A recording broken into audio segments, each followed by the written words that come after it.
The call that should never have come. My name is Lucy, and I am 63 years old. I have lived long enough to know that time changes almost everything. People grow older, memories fade, and grief slowly softens with the passing of years.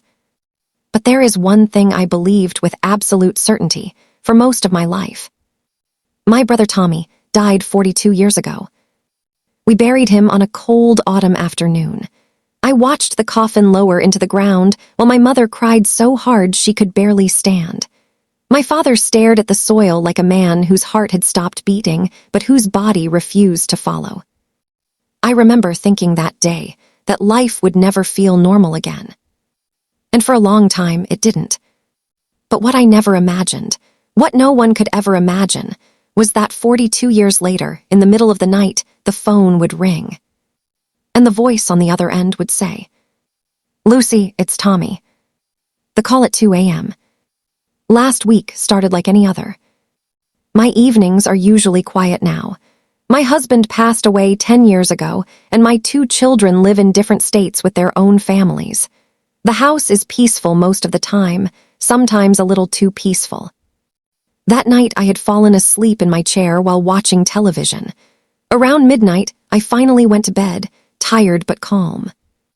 Then suddenly, ring. The phone shattered the silence. I opened my eyes and looked at the clock.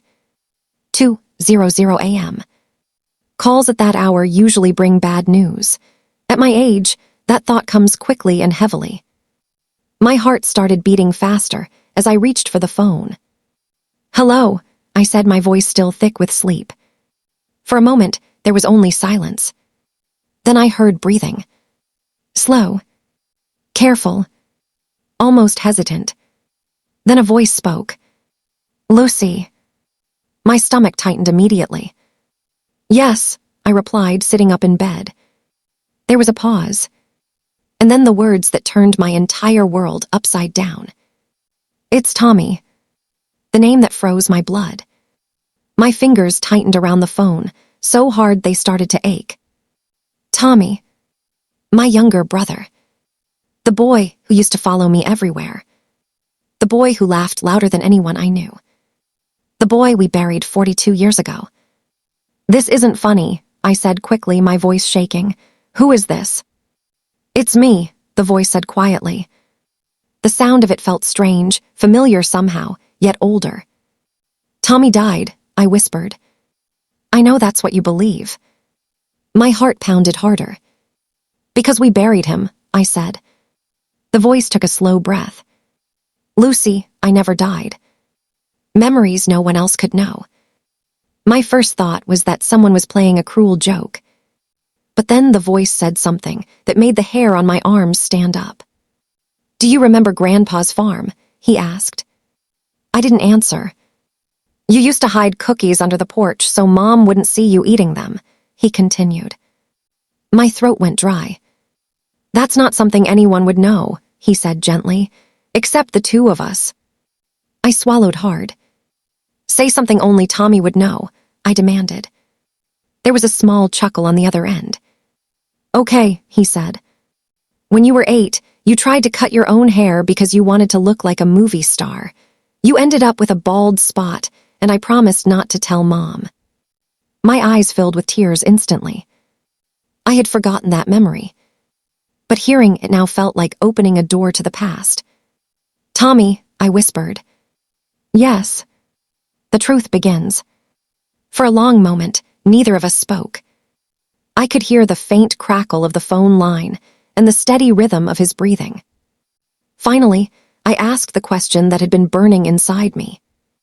"If you're really Tommy, where have you been for 42 years? His answer came quietly. "Hiding." "Hiding from what?" He paused. "From people who wanted me dead." The night of the crash. The night Tommy supposedly died had been stormy. I still remember the rain hitting the windows and the wind howling outside. The police said his car had lost control on a wet highway and crashed into a barrier. They said the fire made identification difficult. But my parents accepted the report because the car was Tommy, and the body inside it was wearing his jacket. Now, sitting on my bed decades later, I learned a different story. That night, Tommy explained, I saw something I wasn't supposed to see. What was it? I asked. A group of men moving stolen money. How much money? Millions. My heart skipped a beat. They saw me watching, he continued, and they started chasing me. The crash. Tommy said he drove as fast as he could. The rain made the road slippery. The headlights behind him kept getting closer.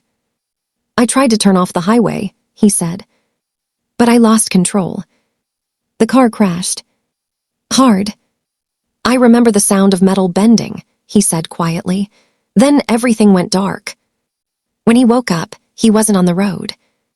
He was in a hospital bed, and 2 men were standing beside him. They told me the men chasing me would never stop, he said. What did they want? I asked. To silence me. So what happened? They offered me a deal. The deal. The men who saved him had connections. They arranged for another body, someone who had died in an unrelated accident, to be placed in the burned car. The authorities assumed it was Tommy. His death certificate was issued. The funeral was held. They told me I had 2 choices, Tommy said. What choices? I asked. Disappear forever or actually die. My chest felt tight. So you disappeared? Yes. A life in the shadows. For more than 4 decades, Tommy lived under different identities. Different cities. Different jobs. He worked as a mechanic, a fisherman, a truck driver. Sometimes he slept in cheap motels. Sometimes he slept in his car. I never stayed in one place for long, he said. Were you alone all that time? I asked. Most of it. Hearing that broke my heart. But I followed your life, he added softly. What do you mean? I saw a newspaper photo when you got married.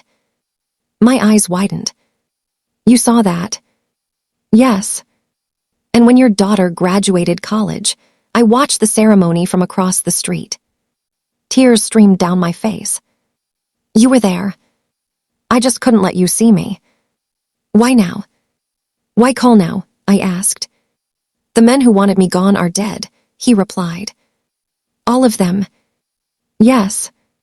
How do you know? I made sure. There was something in his voice that told me he had lived through things I couldn't even imagine. Then he said something that made my heart jump. I want to see you. The reunion. The next afternoon, I heard a knock at my door. My hands were shaking as I walked to answer it. When I opened the door, a man stood there. His hair was gray. His face was lined with years of hardship. But his eyes, they were the same bright blue eyes I remembered from childhood. Lucy, he said softly. My voice trembled. Tommy. He smiled. And suddenly, we were hugging each other like the 2 children we once were.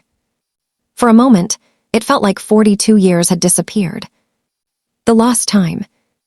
We spent hours talking, sharing memories, laughing, crying. But the pain of lost time was still there. Our parents had died believing their son was gone. Birthdays had passed. Holidays had come and gone. Life had continued without him. And yet somehow, he was standing in my living room. Alive. The lesson. Life can separate people in ways we never expect. Sometimes we lose years. Sometimes we lose hope. But one thing remains stronger than time, distance, or even death. Family. Love between siblings doesn't disappear. It may sleep beneath years of silence, but it never truly dies. Final words. My name is Lucy, and I am 63 years old. For most of my life, I believed my brother had been buried for 42 years. But one phone call changed everything. Now, every time my phone rings late at night, I remember something important. Sometimes the past isn't buried forever. Sometimes it calls you back,